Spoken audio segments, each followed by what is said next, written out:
Welcome to wishful ಅಡುಗೆ ಮನೆ. ಉದ್ದಿನ ಕಾಳು ಮತ್ತು ಕಡಲೆಬೇಳೆನ ನೆನೆಸಿದ್ದೆ ರಾತ್ರಿನೇ. ಇವಾಗ ಅದರಿಂದ ಒಂದು ಸೂಪರ್ ಆಗಿರೋ ರೆಸಿಪಿನ ಮಾಡೋಣ. ಹಳೆ ರೆಸಿಪಿ ಅಂತಲೇ ಹೇಳ್ಬೋದು. ನಾನಿಲ್ಲಿ 1 ಲೋಟ ಉದ್ದಿನ ಕಾಳು, ಅರ್ಧ ಲೋಟ ಕಡಲೆಬೇಳೆನ ಹಾಕಿ ರಾತ್ರಿ ಇಡೀ ನೆನೆಸ್ಕೊಂಡಿದ್ದೀನಿ. ನಿಮ್ಗೆ 2 ಅವರ್ ನೆನೆಸೋದಿದ್ರೆ 2 ಅವರ್ ಕೂಡ ಸಾಕಾಗುತ್ತೆ. ಇವಾಗ ಇದನ್ನು ನೀರನ್ನು ತಕ್ಕೊಳ್ಳೋಣ. ನೋಡಿ, ಇದ್ರದ್ದು ನೀರು ತೆಗ್ದಿದ್ದೀವಲ್ವ, ಇದನ್ನು ಪಕ್ಕಕ್ಕೆ ಎತ್ತಿಟ್ಟು ನೆಕ್ಸ್ಟ್ ಏನು ಮಾಡೋದು ನೋಡೋಣ ಬನ್ನಿ. ನೋಡಿ, ಇವಾಗ ಒಂದು ಮಿಕ್ಸಿ ಜಾರ್ನ ತೊಗೊಂಡಿದ್ದೀನಿ. ದಪ್ಪದಾಗಿ ಕಟ್ ಮಾಡಿರೋ ಈರುಳ್ಳಿನ ಹಾಕ್ಕೊಳ್ತಾ ಇದ್ದೀನಿ. ನಾನಿಲ್ಲಿ 1.5 ಈರುಳ್ಳಿನ ತೊಗೊಂಡಿದ್ದೀನಿ. ಹಾಗೆಯೇ ಬೆಳ್ಳುಳ್ಳಿ, ಹಾಗೆಯೇ ಶುಂಠಿ, ಖಾರಕ್ಕೆ ತಕ್ಕಂತೆ ಹಸಿಮೆಣಸಿನ್ಕಾಯಿ, ಸ್ವಲ್ಪ ಧನಿಯಾ ಬೀಜ, ಹಾಗೆಯೇ 1 ಸ್ಪೂನ್ ಆಗುವಷ್ಟು ಜೀರಿಗೆ, ಹಾಗೆಯೇ ಫ್ರೆಶ್ ಆಗಿರೋ ಕರಿಬೇವಿನ ಸೊಪ್ಪು, ಸ್ವಲ್ಪನೇ ಕೊತ್ತಂಬರಿ ಸೊಪ್ಪು, ಇಷ್ಟನ್ನು ಹಾಕಿ ಸಣ್ಣದಾಗಿ ರುಬ್ಕೊಂಬರೋಣ. ನೋಡಿ, ಈ ಥರ ರುಬ್ಕೊಂಬಂದಿದ್ದೀವಿ. ಇದನ್ನು ಇವಾಗ ನೋಡಿ ಇದರೊಳಗಡೆ ಹಾಕ್ಕೊಳ್ಳೋಣ. ನೋಡಿ, ಎಲ್ಲದನ್ನು ಇದಕ್ಕೆ ಹಾಕ್ಕೊಂಡಿದ್ದೀನಿ. ಇವಾಗ ಇದೇ ಮಿಕ್ಸಿ ಜಾರಿಗೆ ನೆನೆಸಿಟ್ಟಿರೋ ಕಡಲೆಬೇಳೆ ಮತ್ತು ಉದ್ದಿನಬೇಳೆನ ಹಾಕೋಣ. ಸ್ವಲ್ಪನೂ ನೀರು ಹಾಕೊಳ್ಳೋದೇ ತರಿಯಾಗಿ ನಾವು ಇದನ್ನು ರುಬ್ಕೊಂಬರ್ಬೇಕು. ಜಾಸ್ತಿ ನೀರು ಥರ ಆಗಬಾರ್ದು. ಹಾಗಾಗಿ ನೀರನ್ನು ತೆಗೆದು ಹಾಗೆ ಹಾಕ್ಕೊಂಡಿದ್ದೀನಿ. ತರಿಯಾಗಿ ಇದನ್ನು ಕೂಡ ರುಬ್ಕೊಂಬರೋಣ. ನೋಡಿ, ಇದನ್ನು ಕೂಡ ಈ ಥರ ತರಿಯಾಗಿ ರುಬ್ಕೊಂಬಂದಿದ್ದೀನಿ. ಇದನ್ನು ಇವಾಗ ಅದೇ ಪ್ಲೇಟಿಗೆ ಹಾಕೋಣ. ನೋಡಿ, ಎಲ್ಲದನ್ನು ಈ ಪ್ಲೇಟಿಗೆ ಹಾಕೋಣ. ಇದು ಹೆಲ್ತಿಗೆ ಕೂಡ ಒಳ್ಳೆಯದು. ಬಿಸಿ ಬಿಸಿಯಾಗಿ ಮಾಡ್ಕೊಂಡು ತಿಂತಾ ಇದ್ರಂತೂ ಸೂಪರಾಗಿರುತ್ತೆ. ನೋಡಿ, ಇದಕ್ಕೆ ರುಚಿಗೆ ತಕ್ಕಷ್ಟು ಉಪ್ಪನ್ನು ಹಾಕೋಣ. ನೋಡಿ, ಉಪ್ಪನ್ನು ಹಾಕಿ ನೀಟಾಗಿ ಈ ಥರ ಕೈಯಿಂದನೇ ಕಲಿಸ್ಕೊಳ್ಳೋಣ. ಮಸಾಲೆ ಎಲ್ಲ ಹಿಡಿಯೋ ಥರ ಕಲಿಸ್ಕೊಳ್ಳೋಣ. ಕಲರ್ ಕೂಡ ಎಷ್ಟು ಸಕ್ಕದಾಗಿ ಕಾಣಿಸ್ತದೆ ನೋಡ್ತಾ ಇದ್ದೀರಲ್ಲ. ತುಂಬ ಅಂದರೆ ತುಂಬಾ ಚೆನ್ನಾಗಿರುತ್ತೆ. ತುಂಬ ಹೆಲ್ದಿಯಾಗಿರುತ್ತೆ ಅಂತ ಕೂಡ ಹೇಳ್ಬೋದು. ನೋಡಿ, ಮನೆಗೆ ಯಾರು ಗೆಸ್ಟ್ ಬಂದಾಗ ಈ ಥರ ಹಳೆಯ ರೆಸಿಪಿ ಮಾಡಿಕೊಟ್ರೆ ತುಂಬ ಖುಷಿಪಟ್ಟು ತಿಂತಾರೆ. ನೋಡಿ, ನಾವು ನೀರು ಹಾಕದೆ ರುಬ್ಕೊಂಡಿರೋದ್ರಿಂದ ಈ ಹದಕ್ಕಿದೆ. ನೀರು ಹಾಕಿದ್ರೆ ತುಂಬ ತೆಳುವಾಗುತ್ತೆ, ಚೆನ್ನಾಗಿ ಬರೋದಿಲ್ಲ. ನೋಡಿ, ಇವಾಗ ಇಷ್ಟು ಮಾಡ್ಕೊಂಡಿದ್ದೀವಲ್ವ, ಇವಾಗ ಇದನ್ನು ಪಕ್ಕಕ್ಕಿಟ್ಟು ನೆಕ್ಸ್ಟ್ ಏನು ಮಾಡೋದು ನೋಡೋಣ ಬನ್ನಿ. ನೋಡಿ, ನಾನಿಲ್ಲಿ ಒಂದು ಬಾಣಲಿನ ತೊಗೊಂಡಿದ್ದೀನಿ. ಇಲ್ಲಿ 1 ದೊಡ್ಡ ಲೋಟ ಆಗುವಷ್ಟು ನೀರನ್ನು ಹಾಕ್ಕೊಳ್ತಾ ಇದ್ದೀನಿ. ನೋಡಿ, ಹೈ ಫ್ಲೇಮಲ್ಲಿಟ್ಟು ಚೆನ್ನಾಗಿ ಕುದಿ ಬರೋ ತನಕ ನಾವು ಇದನ್ನು ಕುದಿಸ್ಕೊಬೇಕು. ನೀವು ಜಾಸ್ತಿ ಮಾಡ್ಕೊತಾ ಇದ್ದೀರಾ ಅಂದರೆ ಜಾಸ್ತಿ ನೀರನ್ನು ಹಾಕ್ಕೋಬೇಕು. ನಾನಿಲ್ಲಿ ಹಿಟ್ಟಿಗೆ ಕರೆಕ್ಟ್ ಆಗುವಷ್ಟು ನೀರನ್ನು ಹಾಕ್ಕೊಂಡಿದ್ದೀನಿ. ಇದೇ ನೀರಿಗೆ ಸ್ವಲ್ಪ ಉಪ್ಪನ್ನು ಸೇರಿಸ್ಕೊಳ್ಳೋಣ. ಉಪ್ಪು ಸೇರಿಸಿ ಸ್ವಲ್ಪ ಚೆನ್ನಾಗಿ ಕುದಿ ಬರೋ ತನಕ ನಾವು ಇದನ್ನು ಕುದಿಸ್ಕೋಬೇಕು. ನೋಡಿ, ಸ್ವಲ್ಪ ಕುದೀತಾ ಇದೆಯಲ್ಲ. ಇವಾಗ ಇಲ್ಲಿ ಅಕ್ಕಿ ತರಿನ ಹಾಕ್ಕೊಳ್ತಾ ಇದ್ದೀನಿ. ಒಂದು ಅರ್ಧ ಕಪ್ ಆಗುವಷ್ಟು ಅಕ್ಕಿ ತರಿನ ಹಾಕ್ಕೊಳ್ತಾ ಇದ್ದೀನಿ. ಹಾಗೆಯೇ 1 ಕಪ್ ಆಗುವಷ್ಟು ಅಕ್ಕಿ ಹಿಟ್ಟನ್ನು ಹಾಕ್ಕೊಳ್ತಾ ಇದ್ದೀನಿ. ನೋಡಿ, ಇಷ್ಟನ್ನು ಹಾಕಿ ಮೀಡಿಯಮ್ ಫ್ಲೇಮಲ್ಲಿ ತಿರುಗಿಸ್ಕೊಬೇಕು. ನಾನಿಲ್ಲಿ ಅಕ್ಕಿನ ತೊಳೆದು ಸ್ವಲ್ಪ ನೆರಳಲ್ಲಿ ಒಣಗಿಸಿ ಹುರಿದು ಪುಡಿ ಮಾಡ್ಕೊಂಡಿದ್ದೆ. ಆ ಅಕ್ಕಿ ತರಿನ ಹಾಕ್ಕೊಂಡಿದ್ದೀನಿ. ನಿಮ್ಮ ಹತ್ರ ಇಲ್ಲ ಅಂದರೆ ಇಡ್ಲಿ ರವೆ ಕೂಡ ಹಾಕ್ಕೋಬೋದು, ಇಲ್ಲಾಂದರೆ ಅಕ್ಕಿ ಹಿಟ್ಟಲ್ಲಿ ಕೂಡ ಮಾಡ್ಕೋಬೋದು. ಲೋ ಫ್ಲೇಮಲ್ಲೇ ಮಾಡ್ಕೊಳ್ತಾ ಇದ್ದೀನಿ. ನೋಡಿ, ಇಷ್ಟು ತಿರುಗಿಸಿ ಇವಾಗ ಲೋ ಫ್ಲೇಮಲ್ಲಿ ಇಟ್ಟಿದ್ದೀನಲ್ವ, ಇವಾಗ ಲಿಡ್ಡನ್ನು ಕ್ಲೋಸ್ ಮಾಡ್ಕೊಳ್ಳೋಣ. ಒಂದು 2 ನಿಮಿಷ ಹಾಗೆ ಬೇಯಕ್ಕೆ ಬಿಡೋಣ. ಒಂದು 2 ನಿಮಿಷ ಆಗಿದೆ. ಇವಾಗ ಮತ್ತೊಂದು ಸರಿ ತಿರುಗಿಸ್ಕೋಬೇಕು. ನೋಡಿ, ಈ ಥರ ತಿರುಗಿಸಿ ನಾನಿವಾಗ ಸ್ಟವನ್ನು ಆಫ್ ಮಾಡ್ತಾ ಇದ್ದೀನಿ. ಸ್ಟವನ್ನು ಆಫ್ ಮಾಡಿ ಇದನ್ನು ಹಾಗೆ ಒಂದು 5 ನಿಮಿಷ ಬಿಡ್ತಾ ಇದ್ದೀನಿ. ಇದು ಹೀಗೆ ಬಿಟ್ಟು ನೆಕ್ಸ್ಟ್ ಏನು ಮಾಡೋದು ನೋಡೋಣ ಬನ್ನಿ. ನೋಡಿ, ಇಲ್ಲಿ ಒಂದು ಮಿಕ್ಸಿ ಜಾರ್ನ ತೊಗೊಂಡಿದ್ದೀನಿ. ಆ ಮಿಕ್ಸಿ ಜಾರಿಗೆ 1 ಹಿಡಿ ಆಗುವಷ್ಟು ಕಡಲೆನ ಹಾಕ್ಕೊಂಡಿದ್ದೀನಿ. ಹಾಗೆಯೇ ಸ್ವಲ್ಪ ಶುಂಠಿ, ಸ್ವಲ್ಪ ಬೆಳ್ಳುಳ್ಳಿನ ಹಾಕ್ಕೊಳ್ತಾ ಇದ್ದೀನಿ.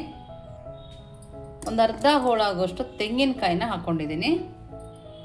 ಹಾಗೆಯೇ ಖಾರಕ್ಕೆ ತಕ್ಕಂತೆ ಹಸಿಮೆಣಸಿನ್ಕಾಯಿ, ಸ್ವಲ್ಪ ಕೊತ್ತಂಬರಿ ಸೊಪ್ಪು, ರುಚಿಗೆ ತಕ್ಕಷ್ಟು ಉಪ್ಪು, ಸ್ವಲ್ಪನೇ ನೀರು ಹಾಕಿ ಇದನ್ನು ಸಣ್ಣದಾಗಿ ರುಬ್ಕೊಂಬರೋಣ. ನೋಡಿ, ಈ ಥರ ರೆಡಿಯಾಗಿದೆ. ನೆಕ್ಸ್ಟ್ ಏನು ಮಾಡೋದು ನೋಡೋಣ ಬನ್ನಿ. ನೋಡಿ, ನಾವು ತಣ್ಣಗೆ ಹಾಕಿಟ್ಕೊಂಡಿದ್ವಲ್ಲ ಅಕ್ಕಿ ಹಿಟ್ಟನ್ನು ನೀಟಾಗಿ ನಾದ್ಕೋಬೇಕು. ಚೆನ್ನಾಗಿ ನಾದೋದ್ರಿಂದ ತುಂಬ ಸಕ್ಕದಾಗಿ ಬರುತ್ತೆ. ನೋಡಿ, ಇದನ್ನು ತಣ್ಣಗೆ ಹಾಕಿ ಒಂದು ಪ್ಲೇಟ್ಗೆ ಹಾಕೋಣ. ನಮಗೆ ನಾದಕ್ಕೆ ಜಾಗ ಇರೋ ಕಡೆ ಹಾಕೊಂಡು ಚೆನ್ನಾಗಿ ನಾದಬೇಕು. ನೋಡಿ ಈ ಥರ ಅಗಲ ಮಾಡಿದಾಗ ಬೇಗ ತಣ್ಣಗಾಗತ್ತೆ. ನೋಡಿ ಇದನ್ನು ಸ್ವಲ್ಪ ತಣ್ಣಗಾಗಿದೆ. ಇವಾಗ ಕೈಯಲ್ಲಿ ಚೆನ್ನಾಗಿ ನಾದ್ಕೋಬೇಕು. ಕೈಗೆ ಸ್ವಲ್ಪ ತಣ್ಣೀರು ಹಾಕಿ ಈ ಥರ ನಾದ್ಕೊಳ್ಳೋಣ. ನೀವಿನ್ನೂ ನಮ್ಮ ವಾಟ್ಸಪ್ ಗ್ರೂಪಿಗೆ ಜಾಯಿನ್ ಆಗಿಲ್ಲ ಅಂದರೆ ವಿಶ್ಫುಲ್ ಅಡುಗೆ ಮನೆ ವಾಟ್ಸಪ್ ಗ್ರೂಪ್ಗೆ ಜಾಯಿನ್ ಆಗೋದನ್ನು ಮರಿಬೇಡಿ. ಹೊಸ ಹೊಸ ರೆಸಿಪಿಗಳು ಬೇಕಿದ್ರೆ ಅದರಲ್ಲಿ ಕಮೆಂಟ್ ಮೂಲಕ ತಿಳಿಸ್ಬೋದು. ನೋಡಿ ಇದನ್ನು ಚೆನ್ನಾಗಿ ನಾದ್ಕೊಂಡು ಬರ್ತೀನಿ. ನೋಡಿ ಈ ಥರ ಚೆನ್ನಾಗಿ ನಾದ್ಕೋಬೇಕು. ಆವಾಗ ಅಕ್ಕಿ ಹಿಟ್ಟು ಒಡೆಯೋದಿಲ್ಲ. ನಾವು ಮಾಡುವಾಗ ತುಂಬ ನೀಟಾಗಿ ಬರುತ್ತೆ. ಈ ಥರ ಚೆನ್ನಾಗಿ ನಾದಿರೋದು. ಇವಾಗ ಸಣ್ಣ ಸಣ್ಣ ಉಂಡೆಗಳನ್ನಾಗಿ ಮಾಡ್ಕೊಳ್ಳೋಣ. ನೋಡಿ ಈ ಥರ ಸಣ್ಣ ಉಂಡೆಗಳನ್ನಾಗಿ ಮಾಡ್ಕೋಬೇಕು. ನಿಮ್ಮನೇಲೂ ಈ ಥರ ರೆಸಿಪಿ ಮಾಡ್ತಿದ್ದಾರೆ ಕಮೆಂಟ್ ಮೂಲಕ ತಿಳಿಸೋದನ್ನು ಮರಿಬೇಡಿ. ನೀವೆಲ್ಲಿಂದ ನೋಡ್ತಾ ಇದ್ದೀರಾ ಅಂತ ಕೂಡ ಕಮೆಂಟ್ ಮೂಲಕ ತಿಳಿಸಿ. ನೋಡಿ ಎಲ್ಲದನ್ನು ಈ ಥರ ಮಾಡ್ಕೊಂಡಿದ್ದೀವಿ. ಇವಾಗ ಇದನ್ನು ನೋಡಿ ಈ ಥರ ಕೈಯಲ್ಲೇ ಪ್ರೆಸ್ ಮಾಡಿ ಬಟ್ಲ ಶೇಪ್ನ ಮಾಡೋಣ. ನೋಡಿ ಈ ಥರ ನೀಟಾಗಿ ಬಟ್ಲ ಥರ ಬಂದರೆ ಸಾಕು. ಜಾಸ್ತಿ ಬಟ್ಲ ಥರ ಏನಲ್ಲ. ನೋಡಿ ಈ ಥರ ಶೇಪ್ ಬಂದರೆ ಸಾಕು. ಇದಕ್ಕಿವಾಗ ನಾವು ಮಾಡಿಟ್ಕೊಂಡ್ವಲ್ಲ ಮಸಾಲ, ಅದನ್ನು ಈ ಥರ ಇಟ್ಕೊಳ್ಳೋಣ. ನೋಡಿ ಇಷ್ಟೇ. ಎಲ್ಲದನ್ನು ಇದೇ ಥರ ಮಾಡಿ ರೆಡಿ ಮಾಡ್ಕೊಳ್ಳೋಣ. ನೋಡಿ ಎಲ್ಲವುದು ಈ ಥರ ಮಾಡಿ ರೆಡಿಯಾಗಿದೆ. ಇವಾಗ ಇದನ್ನು ನೋಡಿ ನಾವು ಡೋಕ್ಲಾ ಎಲ್ಲ ಮಾಡ್ತೀವಲ್ಲ ಆ ಥರ ಪ್ಲೇಟ್ನ ತೊಗೊಂಡು ಇಲ್ಲಿ ಎಣ್ಣೆನ ಹಚ್ಕೊಳ್ತಾ ಇದ್ದೀನಿ. ನೋಡಿ ಈ ಥರ. ನಾನು ಪಕ್ಕದಲ್ಲಿ ಇಡ್ಲಿ ಪಾತ್ರೆಯಲ್ಲಿ ನೀರು ಕೂಡ ಬಿಸಿ ಹಾಕಿ ಇಟ್ಕೊಂಡಿದ್ದೀನಿ. ಇವಾಗ ಇದಕ್ಕೆ ನಾವು ಮಾಡಿರೋಂಥ ಕಡುಬನ್ನು ಜೋಡಿಸ್ಕೊಳ್ಳೋಣ. ನೋಡಿ ನಿಮ್ಗೆ ಎಷ್ಟು ದಪ್ಪ ಬೇಕಾದರೂ ಮಾಡ್ಕೊಬೋದು, ಸಣ್ಣ ಬೇಕಿದ್ರೂ ಮಾಡ್ಕೊಬೋದು.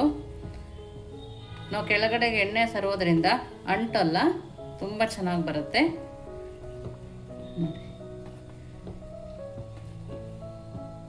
ಈ ಥರ ಇದನ್ನು ಜೋಡಿಸ್ಕೊಂಡು ಇವಾಗ ಇದನ್ನು ನೋಡಿ ಮೊದಲೇ ಇಡ್ಲಿ ಪಾತ್ರೆಯಲ್ಲಿ ನೀರು ಕುದಿಯೋಕೆ ಇಟ್ಟಿದ್ನಲ್ಲ, ನೀರು ಕುದೀತಾ ಇದೆ. ಇವಾಗ ಈ ಪ್ಲೇಟ್ನ ಇದರಲ್ಲಿ ಇಟ್ಕೊಳ್ಳೋಣ.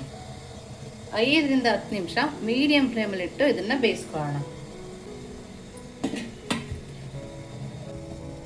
ನೋಡಿ ಇವಾಗ 5 ರಿಂದ 10 ನಿಮಿಷ ಬೇಯಿಸ್ಕೊಂಡ್ರೆ ಸಾಕು. ಮೀಡಿಯಂ ಫ್ಲೇಮಲ್ಲಿ ಇಟ್ಟು ನೋಡಿ ಚೆನ್ನಾಗಿ ಬೆಂದಿದೆ. ಇವಾಗ ಸ್ಟವನ್ನು ಆಫ್ ಮಾಡಿ ಸ್ವಲ್ಪ ತಣ್ಣಗೆ ಹಾಕಿ ಬಿಡೋಣ. ತಣ್ಣಗಾದ್ಮೇಲೆ ನಾವು ಇದನ್ನು ತಕ್ಕೋಬೇಕು. ನೋಡಿ ಸ್ವಲ್ಪ ಬಿಸಿನೇ ಇದೆ, ಅವಾಗ ಕೂಡ ಬರ್ತಿದೆ. ಎಷ್ಟು ಚೆನ್ನಾಗಿ ಬೆಂದಿದೆ ನೋಡ್ತಾ ಇದ್ದೀರಲ್ಲ. ನೋಡಿ ಒಂದೊಂದು ಕೂಡ ತುಂಬ ಅಂದರೆ ತುಂಬಾ ಚೆನ್ನಾಗಿ ಬಂದಿದೆ. ಈ ಥರ ಇದೆ. ಇವಾಗ ಇದನ್ನು ನೋಡಿ ಎಷ್ಟು ಸಕ್ಕದಾಗಿ ಕಾಣಿಸ್ತದೆ ಅಲ್ವಾ? ನೀವೇ ನೋಡ್ತಿದ್ರೆ ಎಷ್ಟು ಚೆನ್ನಾಗಿ ಬಂದಿದೆ ನೋಡಿ. ಒಂದು ಕಡೆ ಕೂಡ ಸೀಳಿಲ್ಲ. ನಾವು ನಾದ್ಕೊಳ್ಳೋದ್ರಿಂದ ಈ ಥರ ಬೆನಿಫಿಟ್ ಇರುತ್ತೆ. ನೋಡಿ ಮುರಿದು ಕೂಡ ತೋರಿಸ್ತೀನಿ ನಿಮಗೆ. ಒಳಗಡೆ ನೋಡಿ ಎಷ್ಟು ಚೆನ್ನಾಗಿ ಬಂದಿದೆ. ತುಂಬ ಅಂದರೆ ತುಂಬ ಚೆನ್ನಾಗಿರುತ್ತೆ. ಬಿಸಿ ಇದೆ, ತುಂಬ ಅಂದರೆ ತುಂಬ ಟೇಸ್ಟಿಯಾಗಿದೆ. ಖಂಡಿತವಾಗ್ಲೂ ನೀವು ಒಂದು ಸರಿ ಟೇಸ್ಟ್ ಮಾಡಿ ಹೇಗೆ ಬಂತು ಅಂತ ವಿಶ್ಫುಲ್ ಅಡುಗೆ ಮನೆಗೆ ಕಮೆಂಟ್ ಮೂಲಕ ತಿಳಿಸೋದನ್ನು ಮರಿಬೇಡಿ. ನೀವೇನೇ ನಮ್ಮ ಚಾನಲ್ ಲೈಕ್ ಮಾಡಿ, ಶೇರ್ ಮಾಡಿ, ಸಬ್ಸ್ಕ್ರೈಬ್ ಮಾಡಿ. ವಿಶ್ಫುಲ್ ಅಡುಗೆ ಮನೆಗೆ ಥ್ಯಾಂಕ್ ಯು.